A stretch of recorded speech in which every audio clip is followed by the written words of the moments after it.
And so what inspired you to purchase something like this? Had you heard about it before, or you like camping? What inspired you? Well, I've been a tent camper most of my adult life, and I discovered Voyager Campervans, and it was really one of the few places I could actually go and visit and look at the vans. Oh. I liked a lot about it, and there were some things I didn't like about it.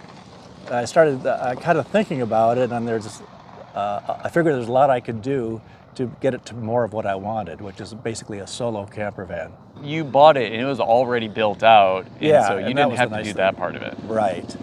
And the biggest thing I had to do was, there was a flip down board that made it into a double bed, and that was really just in the way.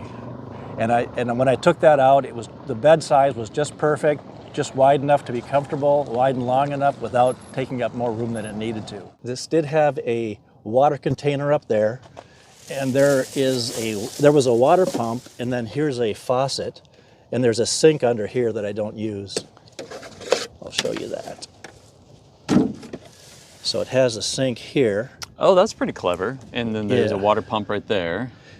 I actually did this in my rental vans too. I didn't use their sink. I just put this here, and now you can fill anything up from there. Voyager Campervans threw in a lot of equipment, and one of the things they threw in was this stove, which I'm probably not going to use because I've got a much smaller backpacking stove that I use. Even this takes up too much room. So it's just a butane stove? Butane, yeah. But it's nice that they threw it in. Yeah. And I really don't like to cook in the van. So that's why I have the portable table up there, or if I can find a picnic table in a park, I'll do that. But this is really nice for just like getting your luggage thing organized and getting your dishes clean here. And can that hold a fair amount of weight? Yeah, it's not bad. Yeah, I wouldn't sit on it. I wouldn't dance on it, but yeah, it's got some really good glides on it. Everything about this build, they did a lot of quality stuff. And you can see they have the Dometic fridge here, drawer style fridge. Oh, so it's not a chest style where you have to open the top, you just slide it right out. Just slide it out. But you know, as you can see, it's designed for outdoor living because it won't open unless the door is open. Oh, gotcha. And then so like everything back here, it's kind of designed like a teardrop where you have the rear kitchen. Oh yeah. But I can flip this door open and reach in here and get something if I want. But this is what I eat, you know, salads in a bag. I got my salad stuff here. I got some canned sardines and smoked oysters because they don't spoil. I really kind of eat to live when I'm traveling. Just sustenance. Yeah, and then this is an idea I got on YouTube. So this is just a folding camp stool. I would use a 2-gallon Ziploc with a standard trash bag like this. Hand sanitizer, toilet paper, all right here. I don't have to go digging for that. Good call. So this is just a folding stool. I cut the top out. And this is another thing. See, because there's no gray water tank for that sink, they give you this collapsible bucket. And you see it just fits in here. Yeah, I just take the bags like this. Do your business. Yeah. Oh, these are my blackout curtains for the back. And this is a privacy curtain, which is otherwise known as an upside down shower curtain. And it's got magnets on the bottom, of course, so I added some more magnets, and I can string it along the back and make a dressing room back there. Oh, nice. Now, do you shower or anything in here, or do you just use wet wipes and Yeah, just the body wipes and the truck stops. Yeah, I've got a buddy heater, which rides up front under the glove box there. So I put that right up where I'm sitting. And right across from you, yeah. Right here, and it's, you know, I know I don't have quite the recommended clearances. I think they want 30 inches here, and I got about 23. But I have one of those fans up there, and cool. I just blow that across, and I barely get a warm spot up here. Gotcha. And this, I just put some hook Velcro on it, because this fuzzy stuff, you know, but this is like a semi-permanent installation. Yeah, and it never goes above 0. It's got a readout on it. All right. But I thought it's something I should have. Yeah. Oh, and I use this for my gray water. So if I have a pan, I just use my cook kit as my sink, and then I use this, and then I can pour my gray water. Oh, into good. there. That's a neat little funnel. Where'd you get that funnel? Just Oh, online? Amazon. Okay, of course. Like We get everything all the else. things. So here's more carpet backing because I have it everywhere.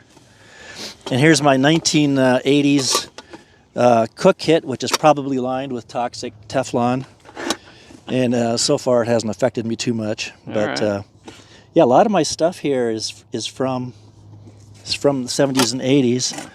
This has a decent amount of storage for being so tiny. Yeah, I can fit 2 standard milk crates under here, and then plus you have another cubby there. Now this is the stove I intend to use. I'm not going to use that big one. This is a 1980s era Coleman Peak one, and this burned a proprietary fuel, which was just great fuel. It came in pressurized aluminum canisters that just popped in here. But they stopped making those, so I got this adapter that will burn the butane fuel now. Okay, so here you have an area for flat things, and because I don't quite have the headroom here that I like, I usually take this pad here and I'll sit on this side, and then I got just enough headroom here. Yeah, and I usually don't hang out back here. I'm just here to sleep and get stuff. If I'm going to hang out, I'll hang out usually in the driver's seat. Yeah, and it's a great company to deal with. They really take pride in what they do. Everything here is good build quality and good materials. Now, do they sell kits or anything, or are they just... They don't. Okay, they just build it out themselves. They build it rent out, it. and they will do the conversion for you, or they'll rent you one of their vans. Oh, here's something too. I don't know, have you seen one of these? It's a cover for the Max fan. This really helps when you're driving and it's cold, and it'll keep the heat from escaping out the top. Take this out and you put their magnets in here, and then this is magnetized. Oh, that is slick. This is one of the best pieces of equipment I have right here. It's a $2 flashlight, and I don't have to reach across the van to turn the lights on. I can just do that, and that gives me all the light I need to see what I'm doing. Or if I click it 4 times, it's going to be just a red wand, so that won't destroy my night vision. And I think I got a pack of 8 of these for less than $20, so about $2.50 a piece. Nice. And the batteries are replaceable. So with the Ram ProMaster City, what kind of gas mileage? I mean, it's a really small car, so what kind of gas mileage are you getting with this? Around town in Minneapolis, I was getting 22, and I'm just going by the trip computer. So it was saying I was getting 22. I reset the tripometer on the trip here, mostly highway, of course. Of course, yeah. And I was getting 25. Wow, that's great. So this is just a rechargeable fan. It doesn't run off the coach battery. I just have to pull this off and recharge it. But that really keeps the air circulating nicely. And then this is a temperature sensor. This is called a sensor push. And it runs with an app on my phone, and it will actually log the changes in temperature. So if I wake up at 3 in the morning and my sleeping system isn't adequate, it's really cold, I can go back in the morning and see, okay, what temperature was that? Oh. And then it kind of helps me plan for conditions. Are those expensive? It was about 40 to 50 bucks. Okay. This is I think it's a Thermarest sleeping bag. This is a 20-degree mummy bag. And then I just have 2 pillows. Oh, so I took the original cushion here, and that wasn't quite adequate because my hip was sitting right down on the wood here. Oh, yeah. So since I wasn't using the other one for the double bed, I double stacked those at first, and then that was too high.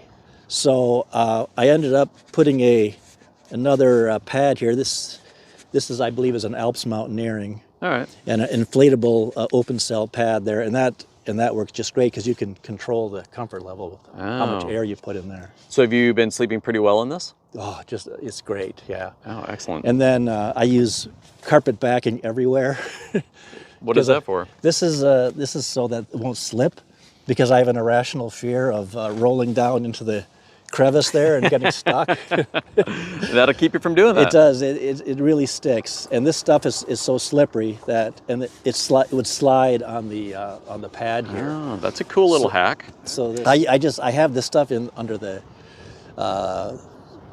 kitchen utensils and under the stove and everywhere. I have it everywhere. Perfect. Yeah. Okay, this is where I put my long skinny stuff. I've got a bicycle pump, my trekking poles, a shovel. That's a snow shovel in Minnesota. It's a sand shovel in Arizona. Depending on where you're at. And These, I wasn't really sure if I needed these, but I'm really glad I have these. These are just 3-inch risers.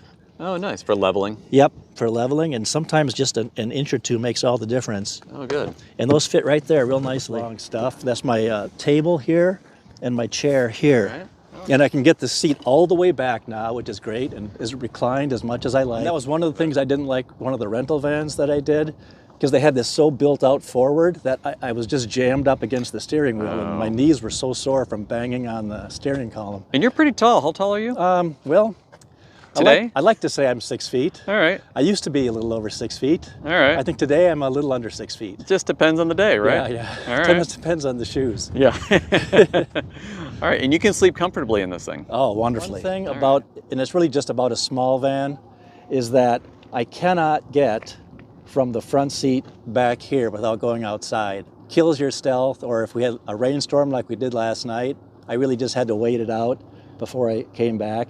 I mean, I could do it, but I tried actually to get from the back to the front, and I was able to do it, but it was pretty much a Charlie Chaplin routine. I was going to say, it kind of looks like you'd have to be a contortionist somewhat. Yeah, and what I really want to do, and I haven't quite had the guts to do it yet, is just get rid of that passenger seat. Oh. It would solve a lot of problems. I could put a platform in there, have that extra storage. So this is where the Reliance water tank would have been. It had a water pump built into it, and then you'd plug it into the DC over here, and it would run the faucet. But I just think I'd rather have shoe storage here and take up a little counter space with the water. That makes sense. And what, you have solar on this? 100 watts of solar in back. All right. And there's also a Wirth battery doctor that will charge when the engine's running. It'll use the car battery to charge the coach battery, which is right under here. It's under a panel behind the passenger seat here. And what kind of battery is it? It is a 125 amp hour AGM. I have a 400 watt inverter. It's got 2 outlets plus 2 USB. It has the fuse box and battery charger controller. So Mac, thank you very much for the tour. Now you did say, what was the company that did the conversion? Voyager Campervans in Minneapolis. Okay. And it was made for 2 people originally, right? Originally, it was built for 2. It's kind of designed, it's definitely designed as a rental, so like a weekender, a week long for 2 people. If you had 2 people in here, you would never get a heater in there, for instance. Oh yeah, there's no room. Yeah, so I deconverted a lot of it, but if you want to see the 2-person version, it's called the MINNIE V3 at VoyagerCampervans.com, I believe. Folks out there, what was the favorite part of the little ProMaster City? Like, have you guys been in one of these, or have you traveled in one?